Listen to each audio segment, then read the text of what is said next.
don't know how. Let's hope that works. Okay, hopefully that works.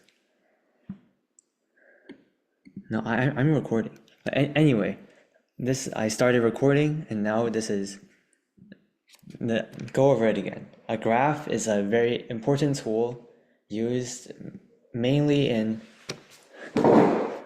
like combinatorics or like counting questions, like these questions where you have a bunch of random casework and stuff like that. But for now, let's switch over to Samuel so that he can tell us more about graphs.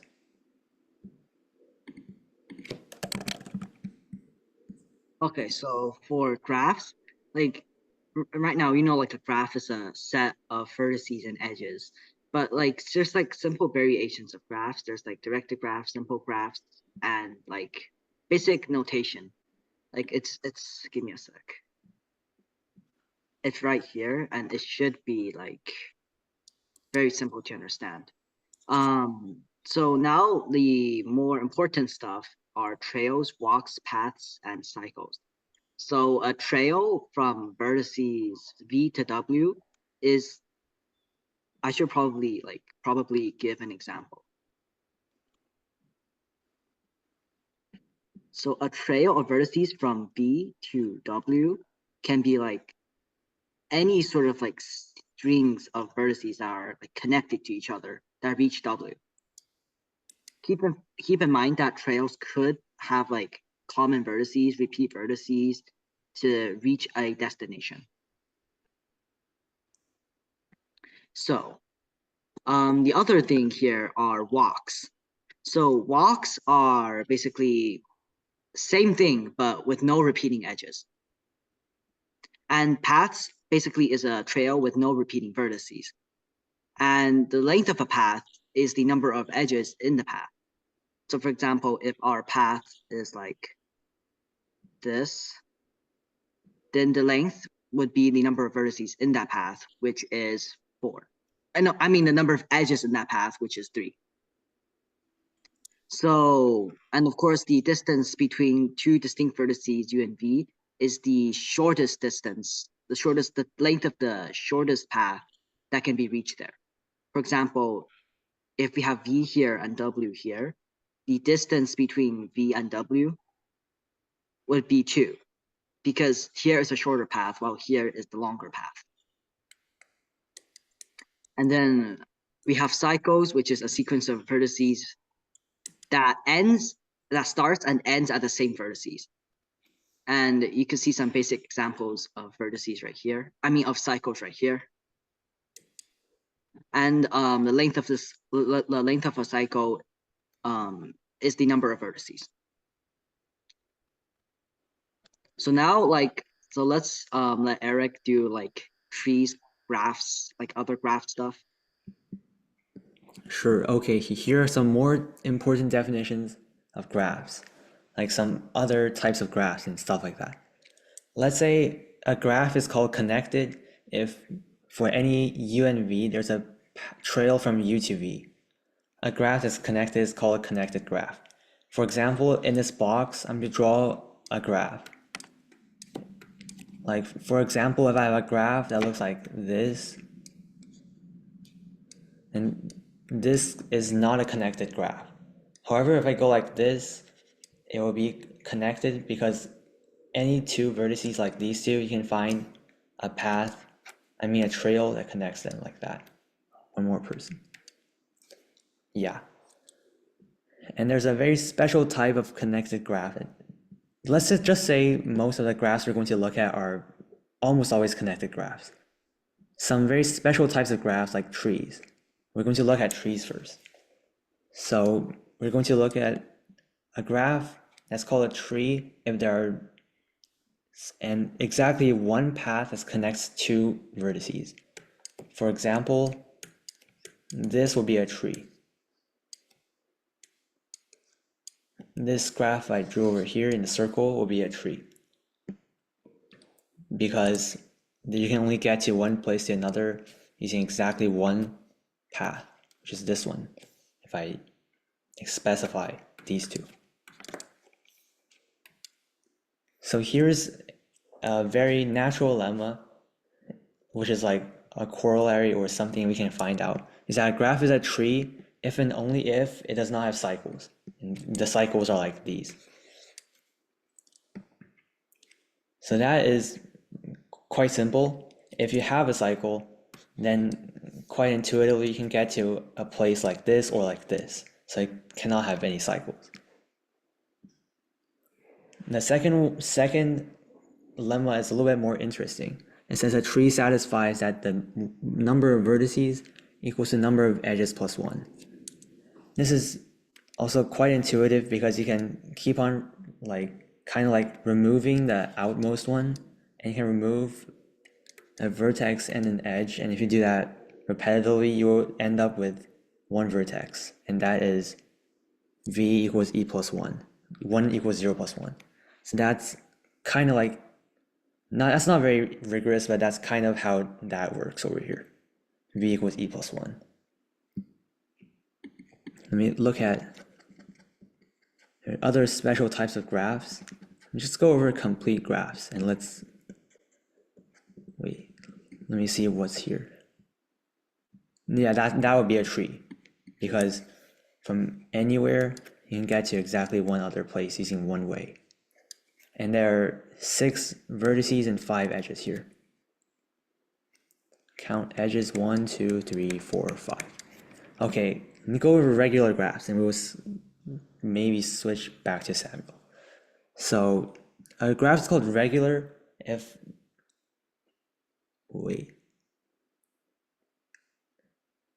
it's called regular. Go over regular graphs first. A regular graph is called, a graph is called regular if and only if all vertices have the same degree. For example, like these things over here are all regular. Their degree is all 2. Like this one's connected to 2 of them. Kn, we denote the special name for a graph called Kn is the complete graph with n vertices. Or that it is basically a graph that any 2 distinct vertices are connected with exactly one edge. For example, here, that would be a complete graph called K5 because there are 5 vertices and any 2 are connected with exactly one edge. If this can sometimes be also called a clique. Clique like CLIQE. Okay. Then let's let Samuel go over bipartite graphs and we can start our basic problems. And perhaps start basic problems. Yeah. Yeah, so bipartite graphs. So they are basically graphs that could be split into 2 sets, A and B, such that there are no edges connecting vertices within the 2 sets. For example, like this is how you'll usually see bipartite graphs done, or maybe not that much. So this is set A, that is set B, and there will be no connections between like vertices within A, or else it won't be bipartite. There will only be connections between sets A and B, and then it will be called bipartite. And if every single vertice between A and B is connected, then the graph will be called a complete bipartite graph. And yeah, so now for the complement of a graph. So let me give an example here. So if we have a graph that looks like this, then the complement of the graph is basically every edge between the vertices that is not connected. So for example, this graph's complement would be this.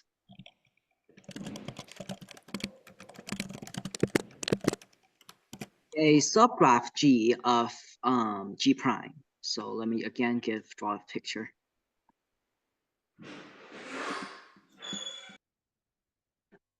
So a subgraph of say this graph right here would be a graph whose edges and vertices are subsets of the vertex set and edge set.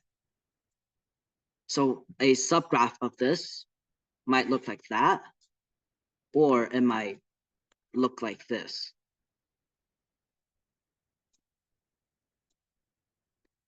Okay, so Yeah, and that's pretty much it.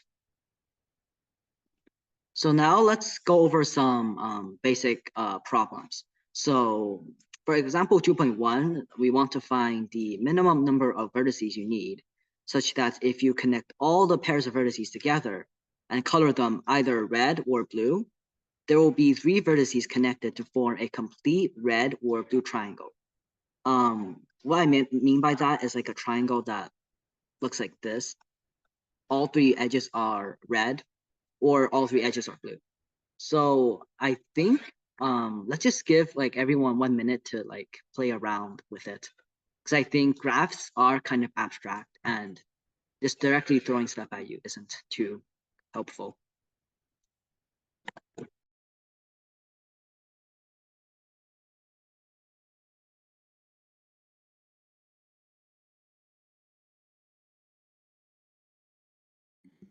Perhaps we'll give us some time, right?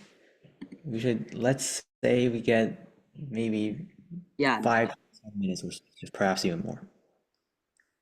You can discuss in the group chat if you want.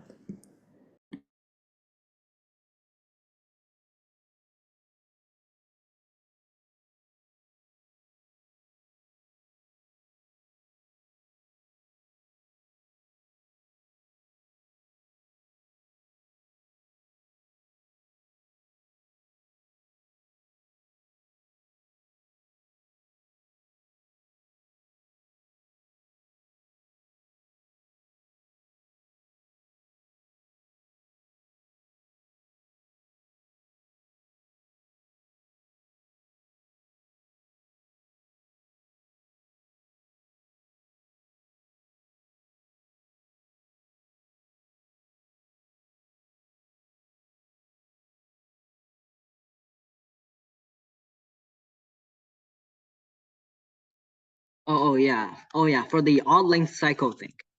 Oh yeah, I forgot to cover that. So let's quickly do it. It's not going to be too important for AIME because once again, like I feel like bipartite graphs is not too important in the AIME. 2.1 is 6. Yeah, it is 6. So see if you could try to like verify that. So as I was saying, for a bipartite graph, like let me draw another one.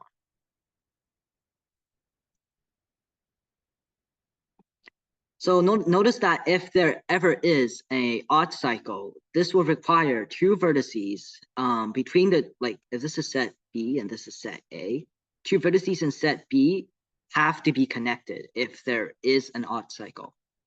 Oh, give me a sec. Where's the eraser? If see, let's just think about it. So every single edge has to be between A and B. So we can alternate between A, like a vertex starting from B, then going to A, and then going to B. Any odd cycle must, like the last vertex that it hits, must be the same set A or B as the same vertex it hits. So like if you connect them to form the cycle, then it would be of odd length. And saying this, even cycles are indeed allowed. And the odd cycle property is very important in bipartite graphs, but for AIME purposes, it isn't. Like along with bipartite graphs, they aren't too important. What was that? Hmm.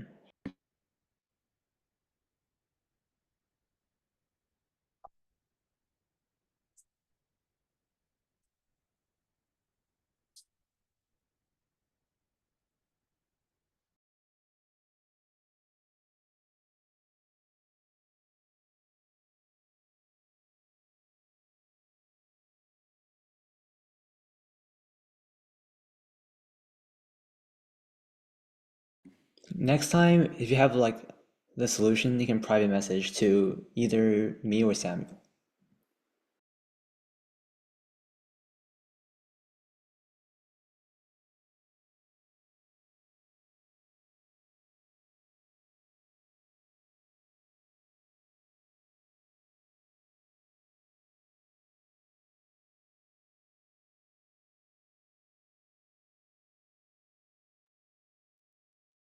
Wait.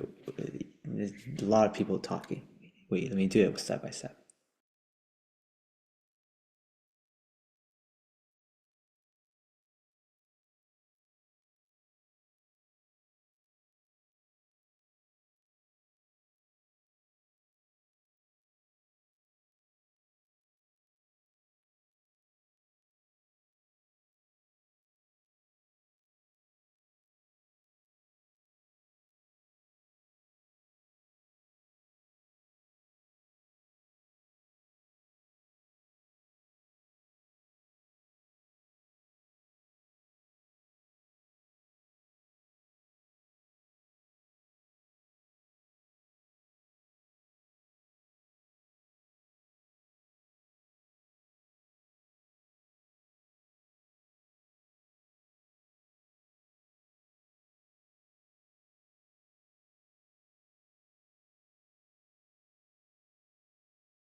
Okay, so I think that is plenty of time to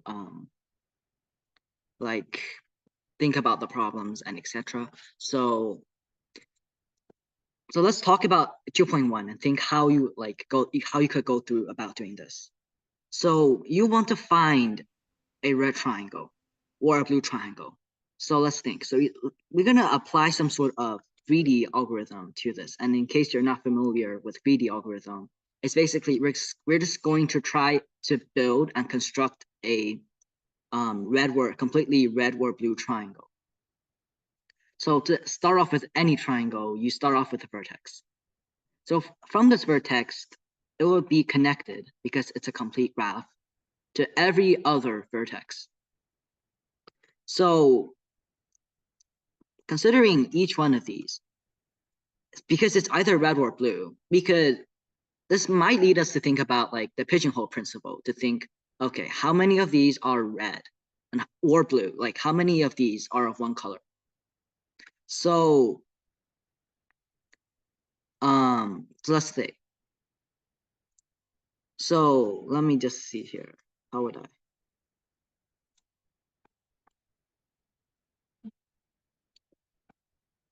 So if if the answer is n, then there are n minus 1 vertices among these. So there will be n minus 1 divided by 2, around this much vertices that would be of one color. So given that there's this much of one color, now we have to verify that each one of these is also red.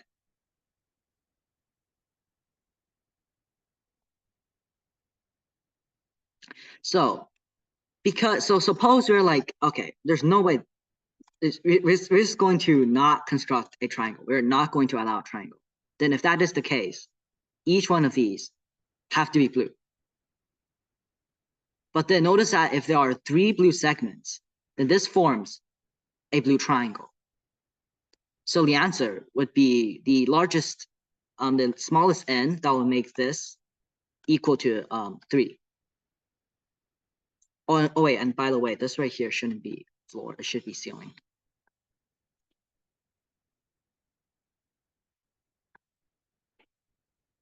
So the answer would be n equals 6. So does anyone have any questions? Like another way you could do this is by saying, okay, so maybe that's a little too difficult to think about. So why don't we just try to find an example for which this works? So you might decide to try n equals 5.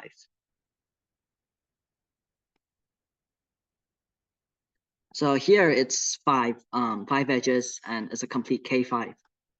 So let's see how we could color. So starting off with 1 vertex, let's just see here. So we have red, you can have red there, and what we're going to do is try to, like, as we did here, try not to construct a all red or all blue triangle. So obviously that would have to be blue. And let's see here, if that is red, that will have to be blue. that one, let's just color that blue.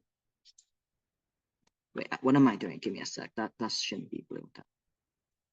That should be blue. That right there, that should be, let's just color that red. And let's color this one red. And let's see here. That one has to be blue. But that can't happen. So this right, the EC has to be blue. Which means this one here has to be red.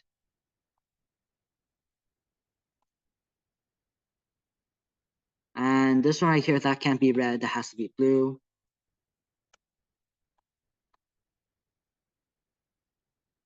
And this right here is a familiar shape. It works completely, and it's known as the pentagram. The red pentagon is, the pentagon, and the blue star is known as the pentagram. This is a counterexample for n equals 5. And if you play around for n equals 6, you can find that there is always a way for there is a way to color a red and color it so that there is a blue triangle or a red triangle. And then you could just maybe think of this argument, etc. Okay, so we're going to do 2.2 now, and I'll give it to Eric for this one. Sure, okay. So let's look at number 2.2. We'll give us still a little bit more time for this one for us to think about. For 2.2, you actually need to use the result from number 1. 2.1. The answer from the 2.1 is 6, by the way.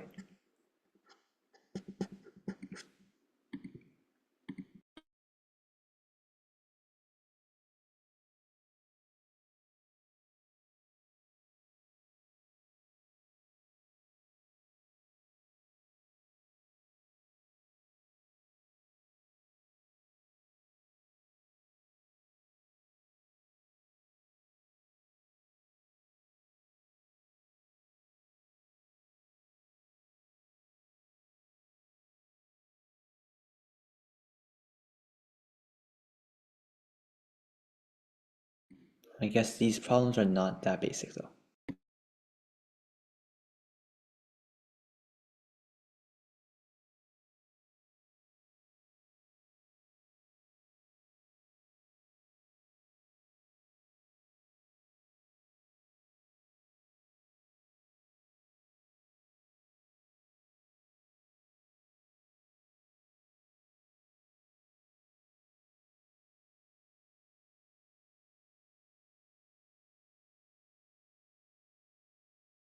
Like 2.1, perhaps you can try to find a counterexample by messing around. Yeah, messing around.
No, the answer is not 8. Okay, let's go over the question.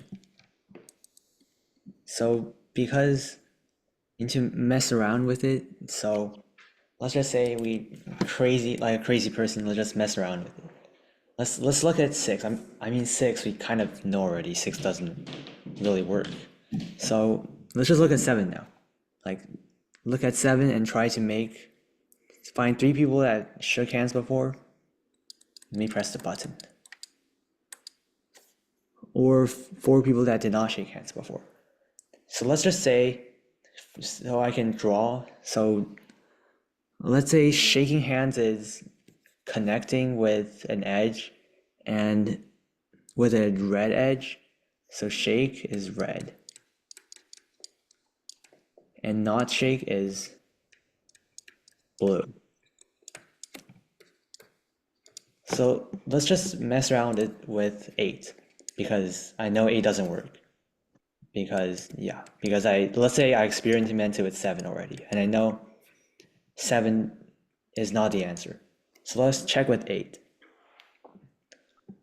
So quite from that question, previous question, you can see that these examples are kind of symmetric. So perhaps we will also think about making a very symmetric thingy over here, like a symmetric construction. Let's say shake is red. Let's say we make this entire boundary red, like the previous question.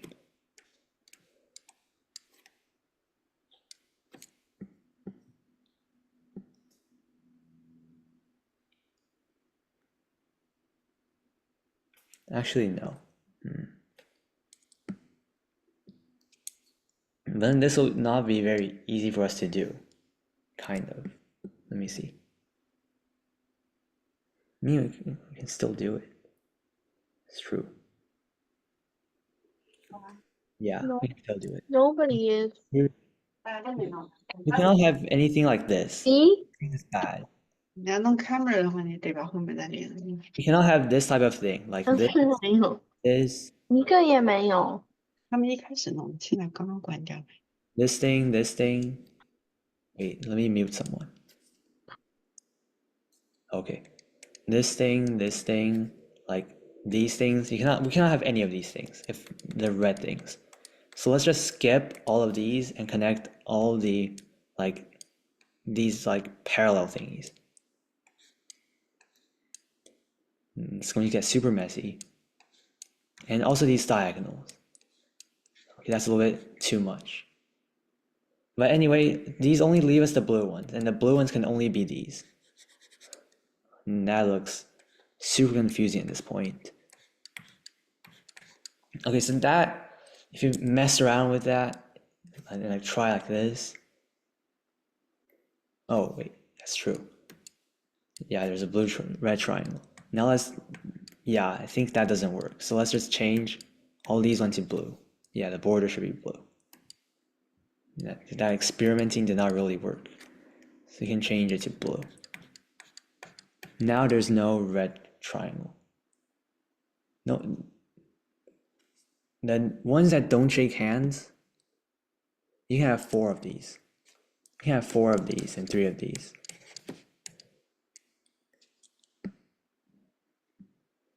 So now, because this graph is super duper confusing, I'm going to already made a graph ahead of time that looks exactly like the one I drew, and it looks a lot better. So this one will be the exact same one that I tried to make, and here is the graph. Yeah.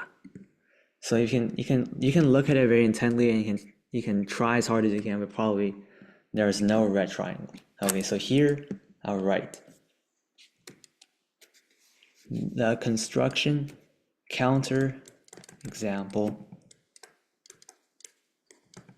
for n equals 8. Perhaps you need some a long experiment, because you can guess it's a symmetric one and you can try many different possibilities. But I tried for a long time already, so I know that would be the answer here.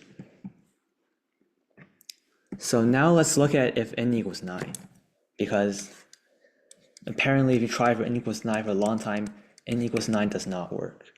And I mean n equals 9 always have this property. So let's try to prove that n equals 9 is the answer. If there are nine people, usually it's handshake questions, we change it to a graph question. So construct a graph. Oh my god, that's not readable. Construct a graph G V E. And V, there are 9 things, 9 numbers, 9 vertices in V, and if any V1 is connected to V2, is connected to V2 using red, if and only if, let me just write IFF, they shake hands.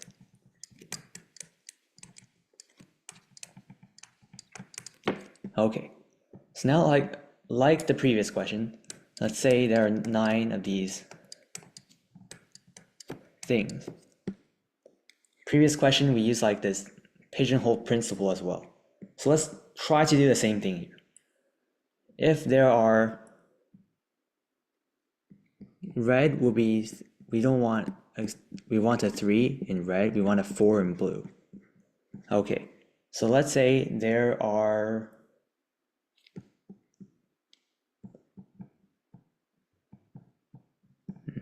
let's say there are, at least 2 red. At most, there's at least 6 blue things. Let's say there's at least 6 blue things. So let's say that these are all blue, like 6 of them.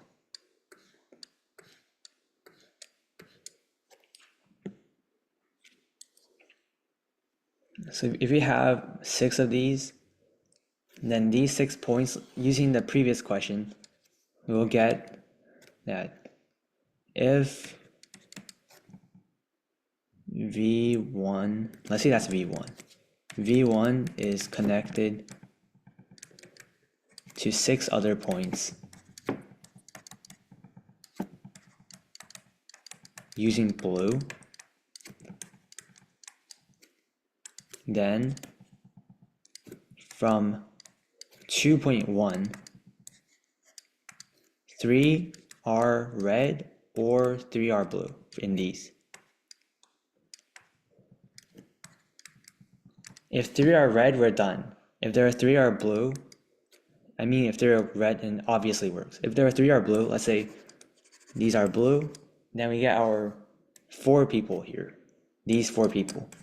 And that still means that we're done. So either way, we're done. This valid. Oh, this works.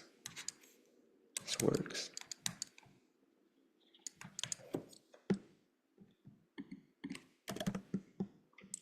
Now, if it's the other way, not really the other way, if V1 is connected to, just like the previous question actually, connected to 4 other points, all red. Let's see what that looks like.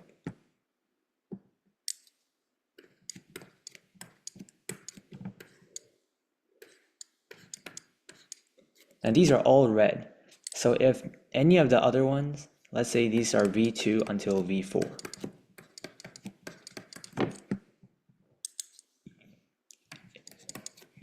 If any of the vertices, I mean any of the edges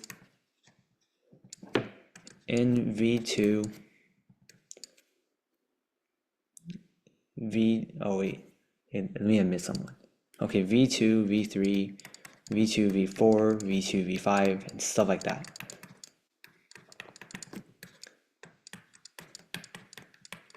If any of these are red, then obviously we're done. If otherwise, then these will all be blue. That's obviously that's not great because we're all still done. This means we're still done because V2, V3, V4, V5 did not shake hands. here we'll get,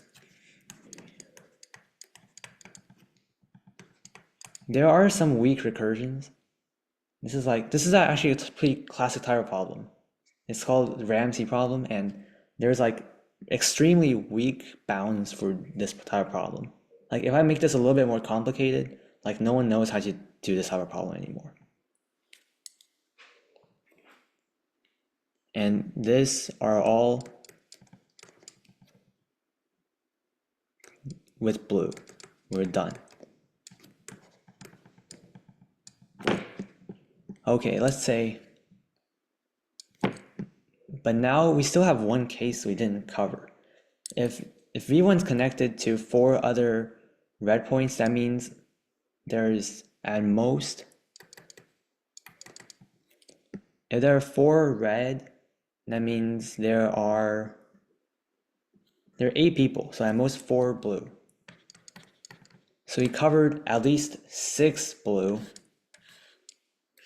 and at most 4 blue. So there's one more case over here because all the vertices are symmetric. Last case is that all vertices are connected to 5 blue points.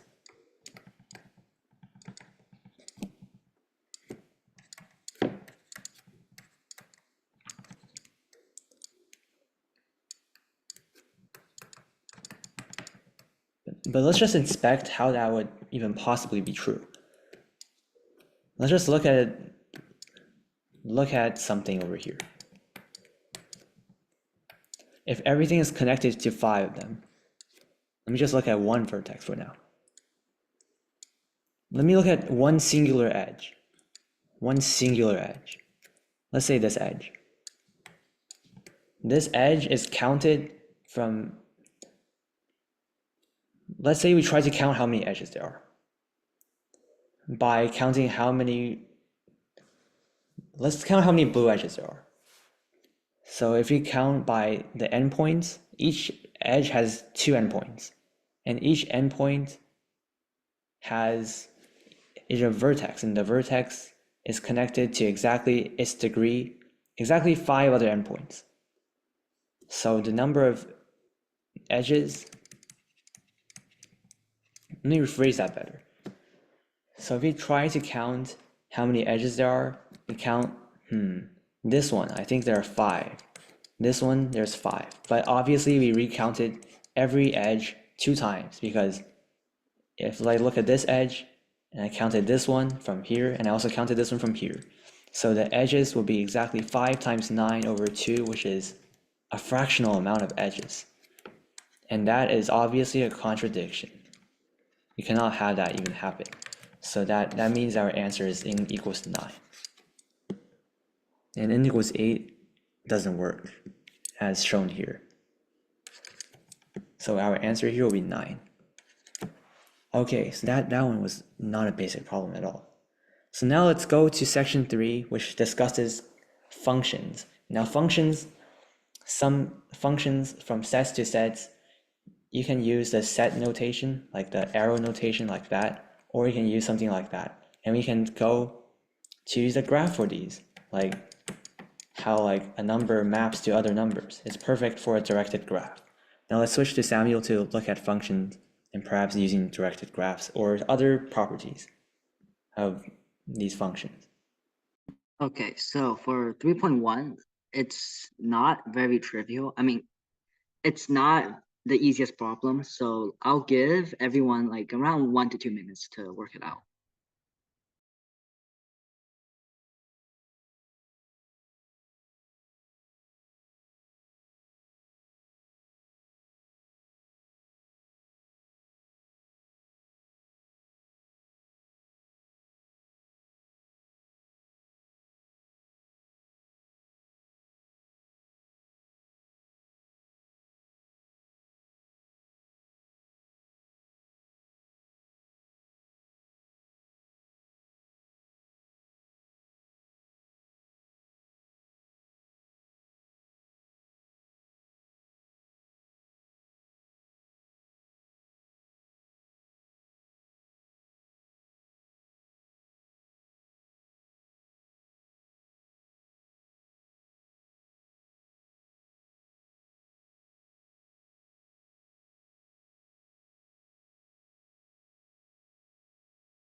Okay, so let's let me find some space here. I'll write it down here. I'll quickly temporarily drag the problem over so it's easier. And I'll drag it back. Okay, so for this, so we're asked to find all functions whose domain is from 1 to 5 and range is also from 1 to 5. And we're given that f of x is equal to f of x, regardless of what x is plugged in. So how I usually think of these problems is I just write something like this. So you have 1, 2, 3, 4, 5. These are the possible values for x. For f of x, I just write f here. I write again 1, 2, 3, 4, and 5. For f squared, I do 1, 2, 3, 4, 5. And in case you aren't familiar with these with f squared, it's just f of x. And f cubed, we have 1, 2, 3, 4, and 5. So in case like this right here, just makes it easier to help me visualize what f does for each one of these tiers. So let's start off with this condition. So f of x must equal to f of x. So here's how it's going to go. So for any value that is in the range of f squared, say like 1 and 4, what we're going to do is these have to be mapped to their corresponding values on f cubed. This is because of, of that. So they are mapped to each other all along because that's now what f does. And now we consider, okay, how for 1 and 4 to be the only ones, the only possible range for f squared. And that basically means that every single one of f, that every single possible range of f must be mapped to 1 or 4. For example, if it was 2,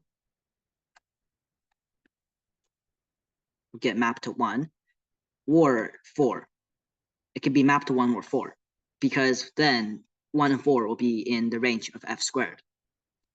And yeah, and then we could do it for any one of these that are in the range of f. And then finally, for x, to make 1, 2, 4, and 5 in the range of f, you have to make guarantee that every single possible value of x gets mapped to one of these values. Once again, we just follow, because 2 maps to 1 because over here, 5 maps to 4 because of this. So that leaves us with like 3. So that 3 cannot map to 1, because if 3 mapped to 1 or 4, then 3 would map to 1 here, and we don't want that, because we specified that 2 and 5 are the only ones that get mapped to 1 and 4 in this stage.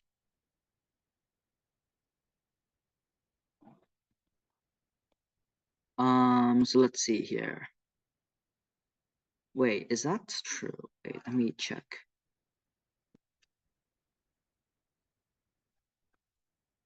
So yeah, that's basically it. So that means 3 must be mapped either 2 and 4, and then the computations are basically based on how many of 1 and 4s are there. You could do the casework. I mean, it's kind of tedious and it isn't much to it. I don't want to cover it because of the lack of time. So you can just do casework on, if there's 1 of them, if there's 2 of them, if there's 3 of them, if there's 4 of them, if there's all 5 of them. So yeah, that's pretty much it. So yeah, so I'll and by the way, the final answer would be 1 plus 20 plus 150 plus 380 plus 205, which would be 756. So yeah, that's basically 3.1. So I'll leave 3.2 to Eric. And by the way, for 3.1, this is based on the casework. So this is when all 5 are over here, like this, and this one's 4, 3, 2, 1. If you want to try this yourself, here are some numbers you can try, like you can check. Okay, let's look at number 3 now.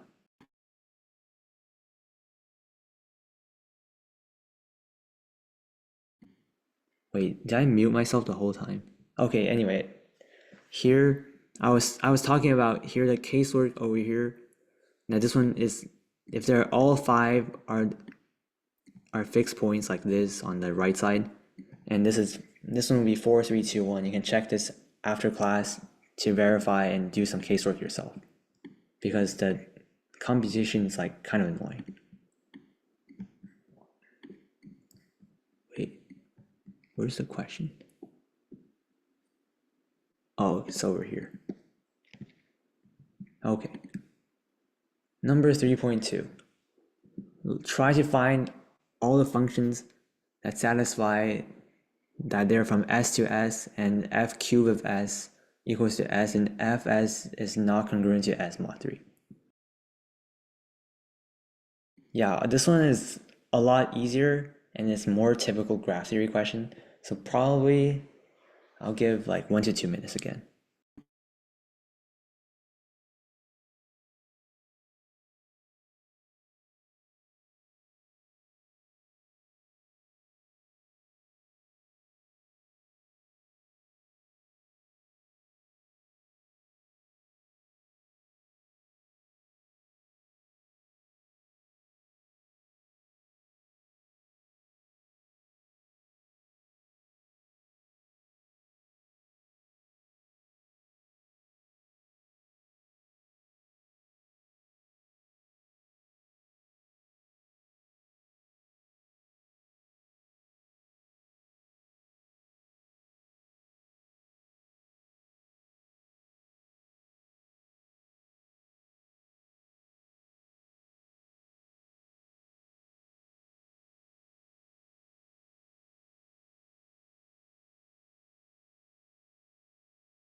Okay, now I'll go over the question. So let's look at this type of function. So we see that F cubed of S equals to S, and S equals to 1 through 9. What's that?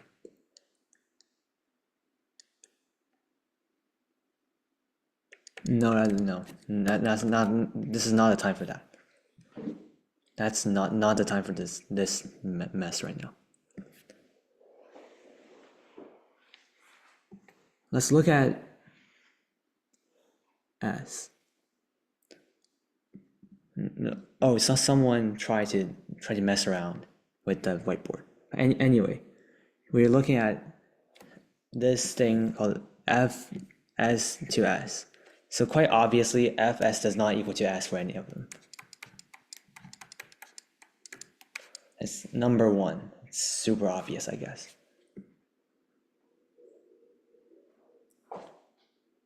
No, the answer is not 144.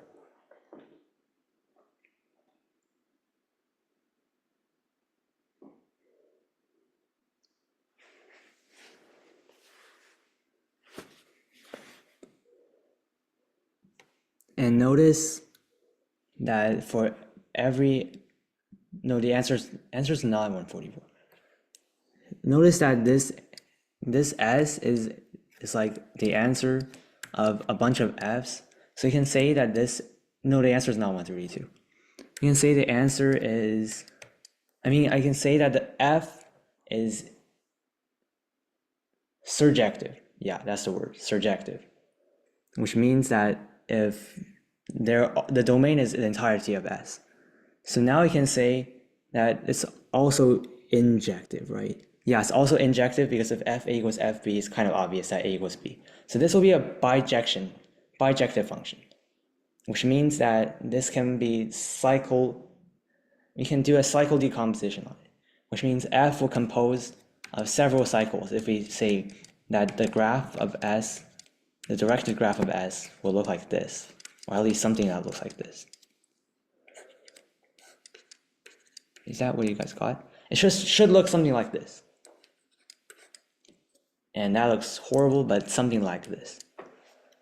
So we looked at F cube S equals to S. So every cycle should either have length 1, length 2, length 3, length 1 or length 3, because the cycle length should be a factor of 3. But obviously it's not 1, because Fs is not S. So all the cycles have length 3.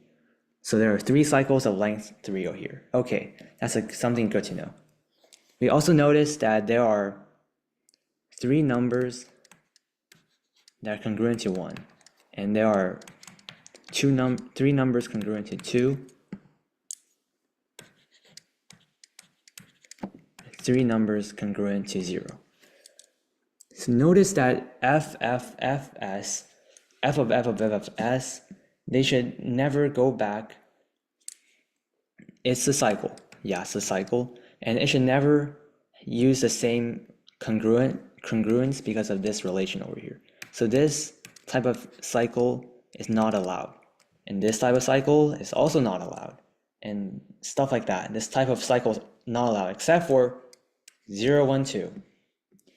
0, 1, 2 will be the only one that's allowed. So quite obviously, 1, 4, 7 belong in different cycles. After that, we can choose 6 ways for the cycle that's next to 1, 2, 5, 8. And after that, we have another 3 ways for this one. And now for 4, there are 4 times 2. And this one will be 2 times 1. So if you multiply all of these together, the answer will be, I already gave them thinking time. This will be 288.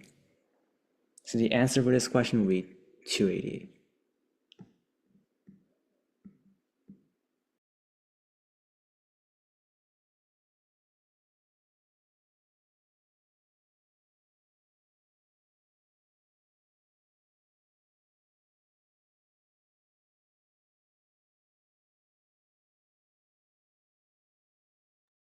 Okay, now, So for exercise 3.3, we're just going to assign it as homework because we don't have that much time anymore.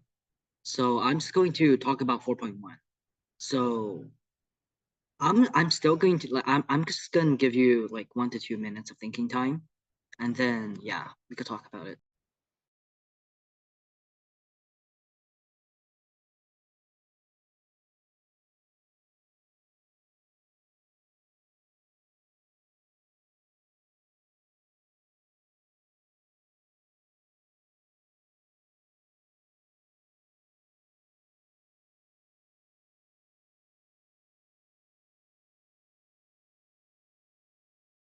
this one will use some cycles, I think. Yeah, cycles.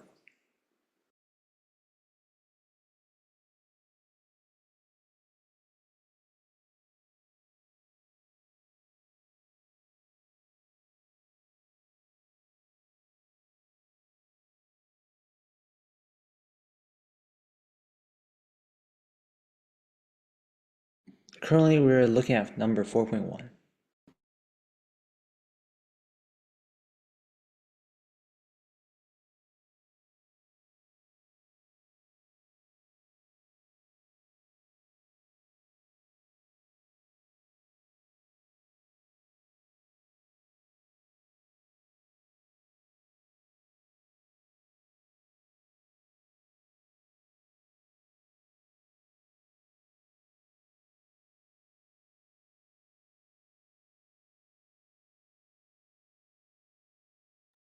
Okay, so I think that's yes, I think that's enough time for that for enough thinking time for that problems.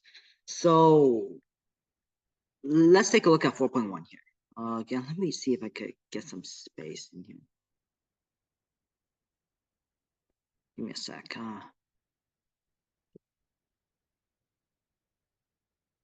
I'll do it over here. So basically, the problem wants. So let's see. The problem wants a group of. So we have 9 people. So let me just draw them out. So we have 9 people, and exactly 2 of them. So like each person handshakes with exactly 2 other people within that group, and we want to consider the number of ways for this to happen. That's basically the problem. So to do this, again, this is casework. This is actually an AIME problem, and yeah, it's always casework for these. So how we would start with this is to experiment around with how this is possible. So if you do that, you could find out that the possible cases are either 3 cycles of length 3. Give me a sec. I'm trying to of length 3, a cycle of 3, and a cycle of 6, cycles of 4 and 5,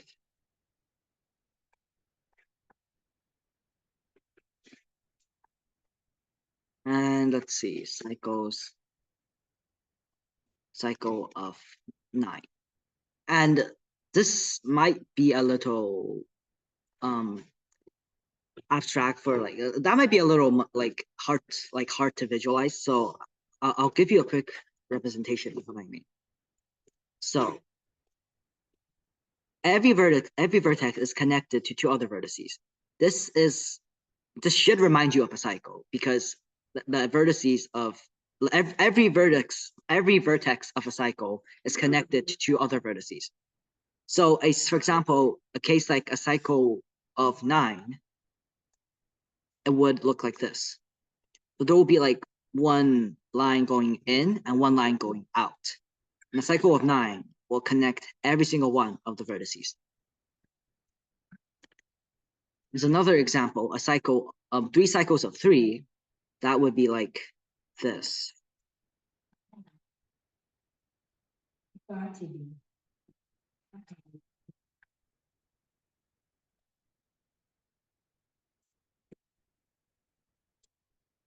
That could be a possible 3 cycles of 3. So now let's I'll quickly outline the ideas behind how to compute some of these. So for example, for the 3 cycles of length 3, so I think it's more helpful to bring the picture here. So here's what we're going to do. So we're going to start off by choosing, let me use a different color. You know what, red works fine. So we start off by choosing 3 vertices for the first cycle, the first triangle. There are 9 choose 3 ways to do this. Choosing our vertices for the second triangle, there are 6 choose 3 ways to do this. And lastly, choosing our remaining vertices for our remaining triangles, there's just 3 choose 3 ways to do this. However, if we first choose these 3 vertices and then these ones, it's the same thing if we first chose this one right here and then chose this one. And then same thing for this one, that one. Basically, the order of which we choose these triangles don't matter. So we have to divide by 3 factorial. For everything else, it's pretty much the same thing. So for cycles of 3 and 6, I'll quickly I'll quickly give you the expression. It's 9 choose 6, and then multiplied by 6, multiplied by 5 factorial over 2, which is 5040.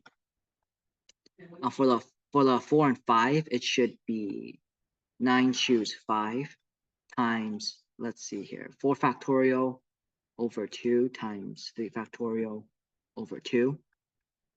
And that is 4536, I think.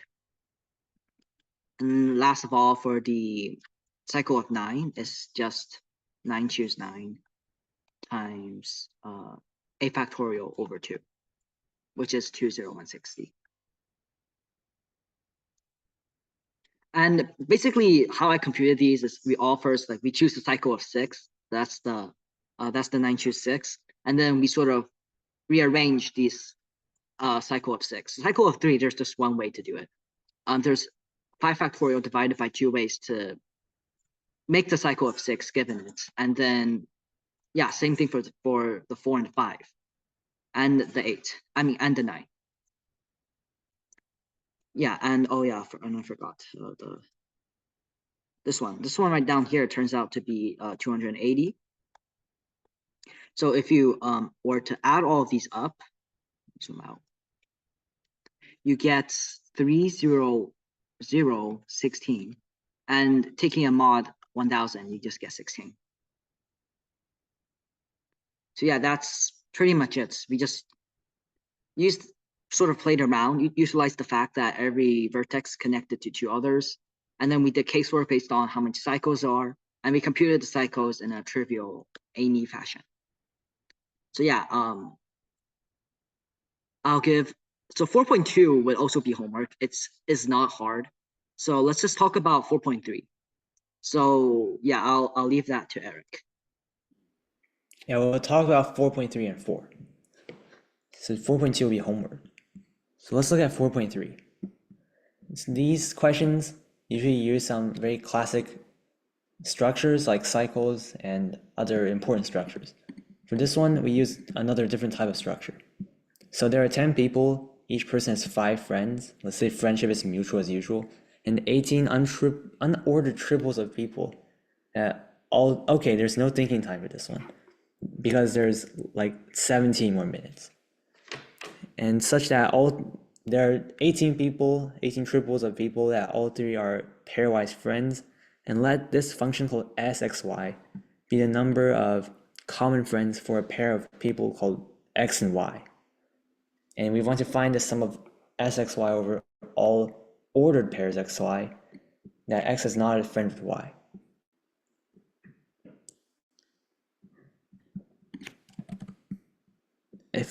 First, we're not giving thinking time for this one.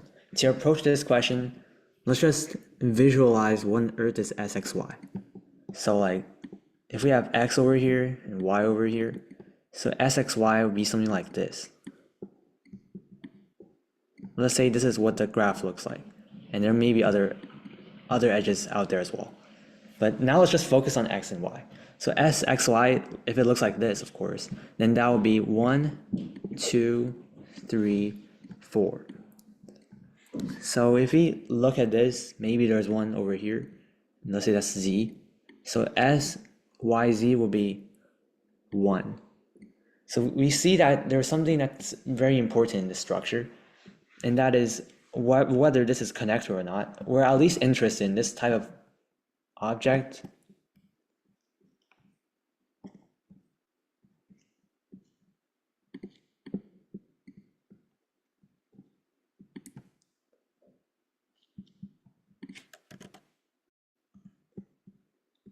We're at least interested about the object like this. Like for example, XYZ.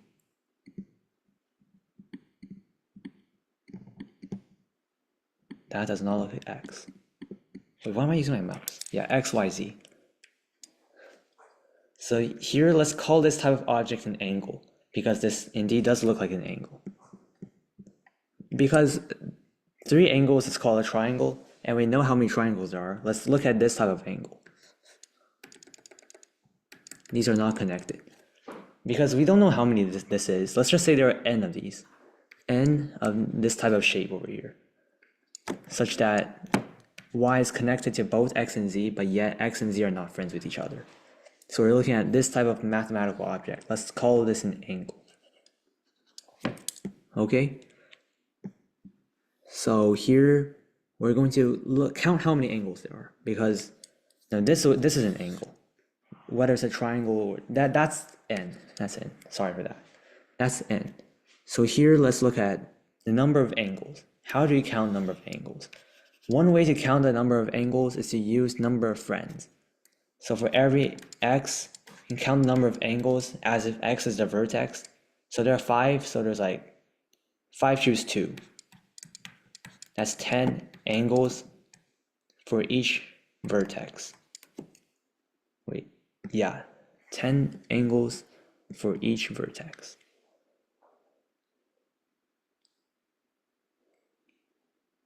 And there are 10 people, I believe. Yeah, 10 people. So in total, there should be 100 angles.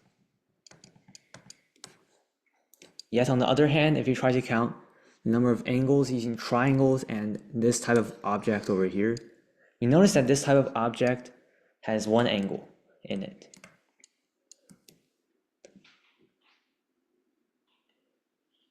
So if we look at this thing, so 100 is number of angles, and it's also equal to the 3 times the number of triangles, because each triangle has 3 angles. And then we're also going to plus n, because each of these n thingies have 1 angle. So we do some calculation, n should equal to 46. However, the question specifies that we need ordered pairs xy, that x is not friends with y. Okay, so that's basically n, but we need to worry ordered pairs, so we need to double n. So the answer should be 2n, which is 92. So answer over here will be 92. So let's finally switch to Samuel for another related angle question for 4.4. Yeah, so for problem 4.4, let me just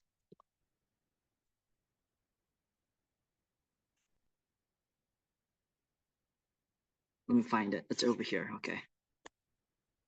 So yeah, for problem 4.4, again, I don't think yeah. So there will be no thinking time for this question because, again, I don't think there's much time. So what we're going to do for this problem, so we have diplomats from 2 countries, A and B. So we have some people in country A and some people in country B. So let's just I'll draw them in a line. Some people in country A and some people in country B. So the diplomats of each country only gives a handshake to diplomats from the other country, sort of like bipartite graph. So only connections between A and B.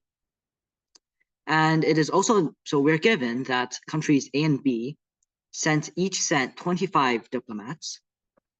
Also, suppose there's 25 diplomats, and every person in country A shook hands with exactly 16 other people, which are in country B, because no one shakes within a country. So it is also, so we want to find the number, like, so K, okay, you know, so we want to find, so it is known that 2 diplomats in country B shook hands with exactly K people. So any 2 diplomats in country B, there are exactly K people who shook hands with both of them. Sorry about that. So we're asked to find what this number is. So to start off with this question, I'll quickly extend this. So there's like 25 people here and 25 people here.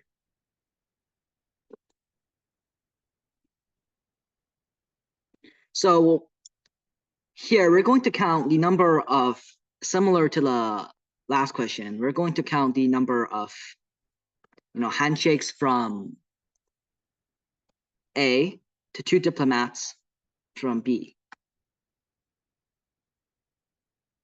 So on one hand, we could just directly choose a diplomat from A, so 25, and then we choose which 2 diplomats from B that that diplomat from A would shake hands with in this angle configuration. Because every person in country A shook hands with 16 other people, the number of angles throughout this entire meeting is 25 times 16 choose 2. We're going to count this another way. This is the common idea of double counting, and you'll see this a lot later on. Later on in like higher level math. So another way you could do this is, okay, what if we first choose 2 diplomats from B and 25 choose 2 ways, and then we say, okay, how many A's shook hands with both diplomats from B? Now we could resort to the last sentence. Because every 2 diplomats in country B shook hands with exactly K people in common, we could just multiply this by K to find the number of angles. So if you make this an equality, because this is double counting, I think you get that K is 10.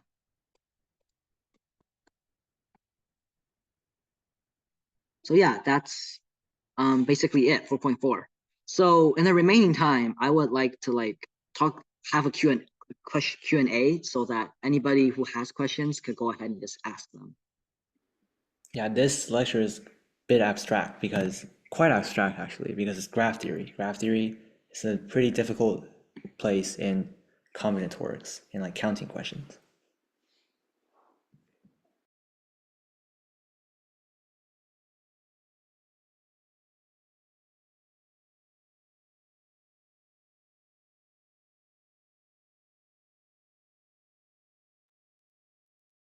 Yes, So how exactly did you get that K equals 10? Oh yeah, for this question. Okay. So in this question here, we just counted the number of angles, basically the number of like triples, like 1 diplomat from A and 2 diplomats from B, such that A shook hands with both diplomats from B. On one hand, by first choosing the diplomat from A, we got 25 times 16 choose 2. On the other hand, by counting from the diplomats from B, we get 25 choose 2 times K ways for the total number of angles. So we could set these equal to each other, and you get K equals 10. And if you're interested in the details, you just do K is equal to 25 times 16 choose 2 over 25 choose 2. And I think you get 10.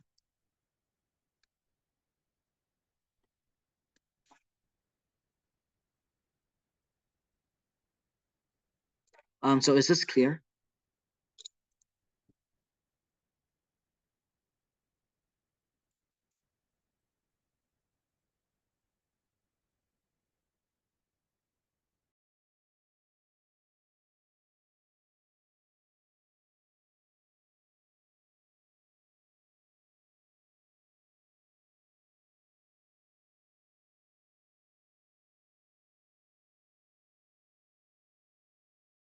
Any other questions?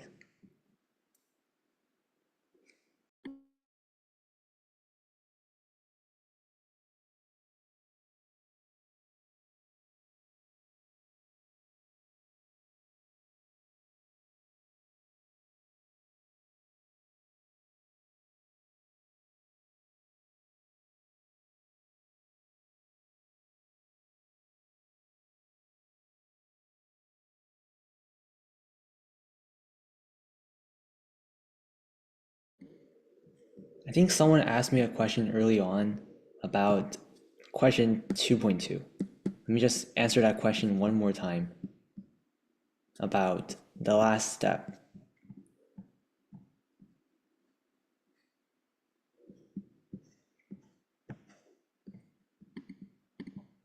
So the last step here, I want to discuss the case when all vertices are connected with 5 blue points. Because let's try to double count. So if we count number of pairs of vertices that are connected by one edge. On ordered pairs, on one end, it's the sum of the degrees. On the other hand, it's double the edges. So the number of edges will be half of the sum of the degrees, which will be 22.5, which is a contradiction.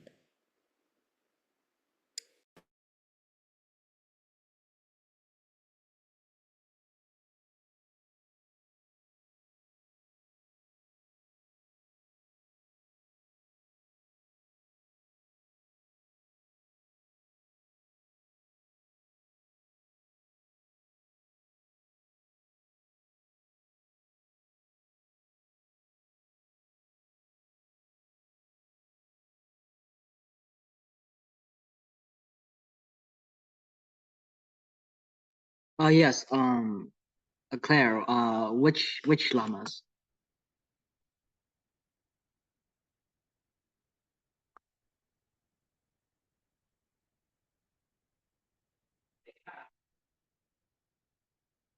The ones in the beginning. There are multiple lemmas in the beginning.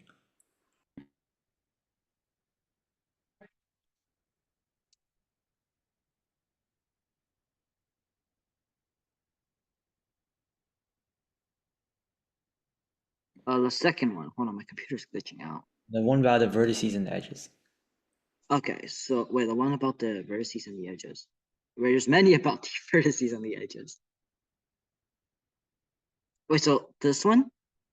Wait, what? Oh, the v equals e plus 1. Okay. So so these ones. Okay. So the tree satisfies that.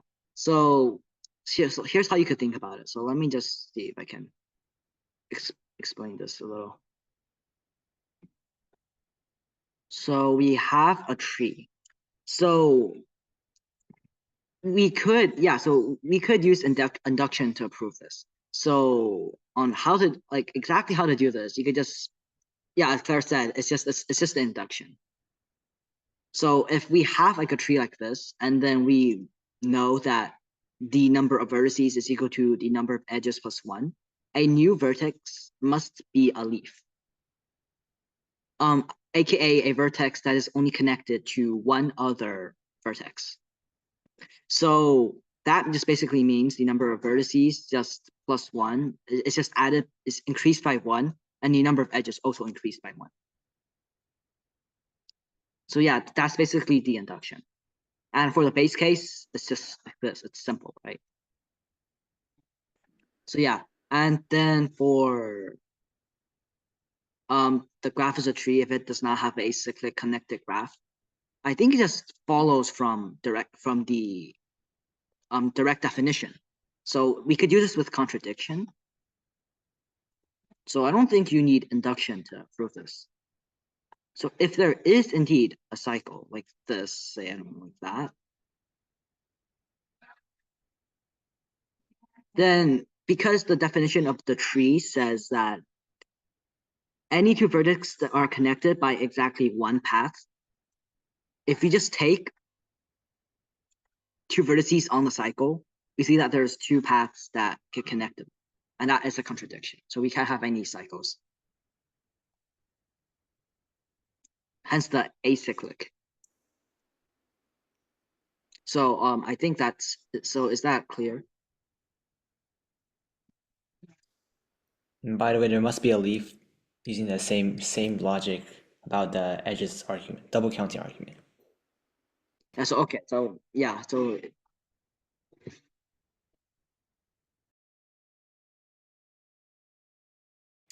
I mean, it's kind of intuitive, there must be a leaf as well.